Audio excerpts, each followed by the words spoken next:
We move on to Brooklyn, a team that is decidedly anti-wing, apparently. But they drafted Cameron Thomas at number 27, and I'm wanting to call him Cam Stewart or Cam Johnson for some reason. So I apologize to Cameron Thomas. They acquired Javon Carter and Day'Ron Sharpe, who was the number 29 pick for Landry Shamet. They obtained an $11.5 million trade exception, the draft rights to Nikola Molatunev. I probably mispronounced that. I apologize. A 2024 second rounder and a 2025 second round swap, I believe, for the Spencer Dinwiddie signed in trade. They signed James Johnson to a 1-year deal at the minimum. They signed DeAndre Bembry to a 1-year partially guaranteed deal. They signed Bruce Brown to his 1-year, $4.7 million qualifying offer. Re-signed Blake Griffin to a 1-year deal at the minimum. They picked up Patty Mills. They won the Patty Mills sweepstakes. 2 years, $12.1 million player option on that second season. That was their mini MLE. They also won the Paul Millsap sweepstakes. He was looking for more than the minimum. I don't know the terms of this deal. I was trying to find it. It has to be for the minimum. We just don't know the length. I'm assuming maybe it could be a 1+1 if he wants to stay there. I have no idea. They signed Lamarcus Aldridge, who retired and then came out of retirement because the doctors cleared him. So I'm assuming that's good for him. I'm glad that he's healthy enough to play. That's a 1-year deal at the minimum. And then they just recently acquired Sekou Doumbouya, Jahlil Okafor, and plus created a $6.3 million trade exception for DeAndre Jordan and 4 second-round picks. 2 of their own. 1 is Golden State's, and then I think they're giving up the more favorable of Washington, Memphis in 2024. That was quite the deal. They saved a buttload of money in luxury tax payments over this season and next because DeAndre Jordan had 2 years left on his deal. He owes Kevin Durant and Kyrie Irving a major thank you for getting him that 4-year, $40 million contract 2 years ago. Notable subtractions, they have one. It's Jeff Green, who's now with Denver, and they, of course, lost Landry Shamet. But they lost Tyler Johnson. They waived Alize Johnson. Timothy Lowell-Cabarrot remains unsigned, and Chris Chiozza signed a 2-way contract with Golden State. What grade do you give a very busy Brooklyn Nets offseason? Yeah, another busy one in the East. I had it as a B, and that was before Millsap and Aldridge.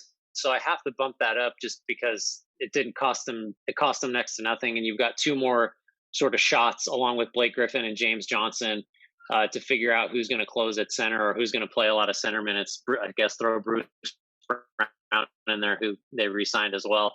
Please do not forget about it's a volume approach. So who did I? Oh, yeah, Nick Claxton, who I was clamoring for to start at the end of game, start last year. If anything, you should downgrade. He wasn't an offseason.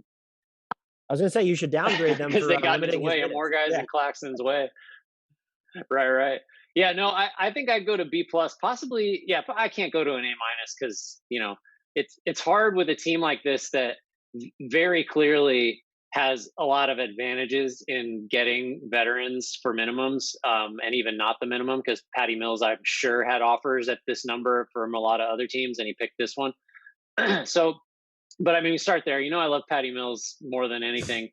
So getting him, he's like such a luxury on a team. Like, what we need? We need a guy who's just going to sprint around and get buckets, and I guess maybe defend a little bit. Not so much lately, but throw Cam Thomas in there too. Like, led the summer league in scoring, the highest scoring freshman in D1 last year. Don't need scoring on his team, but it's just kind of fun. So yeah, I think they didn't really have a lot of holes to fill, obviously, other than get healthy. So just having this grab bag of veterans on minimums to eat up these undersized center minutes was really kind of all they needed to do, because the Green loss does kind of matter. So you've just got a bunch of shots at addressing that, assuming Claxton continues to be buried behind a bunch of guys, that used to be all-stars. I gave him a B+ as well. And I think, look, Patty Mills is just an embarrassment of riches offensively. You already mentioned the Cam Thomas.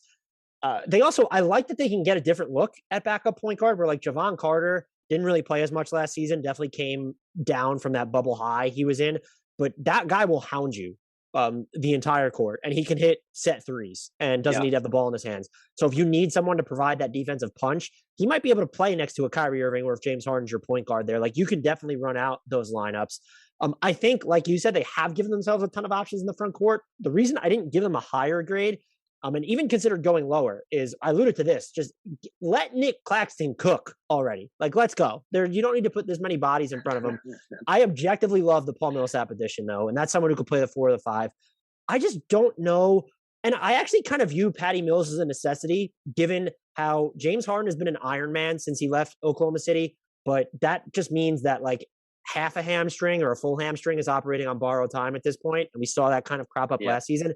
And Kyrie Irving is always dealing with stuff. It's never necessarily a chronic injury, but he's always just an injury risk. So I think having Patty Mills is a huge help there.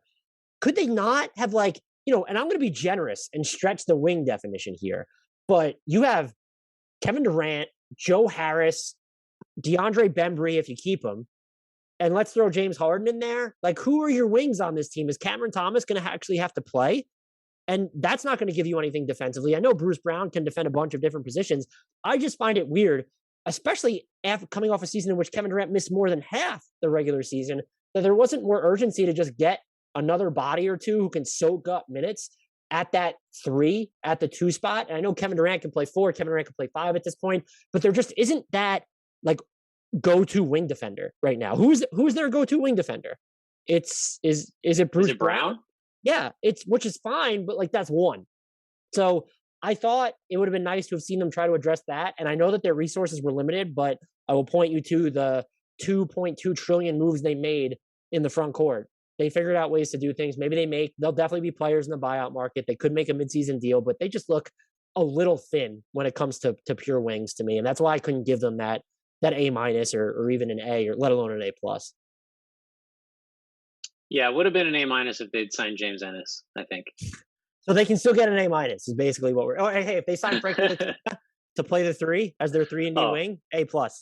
Done. Book it. No doubt.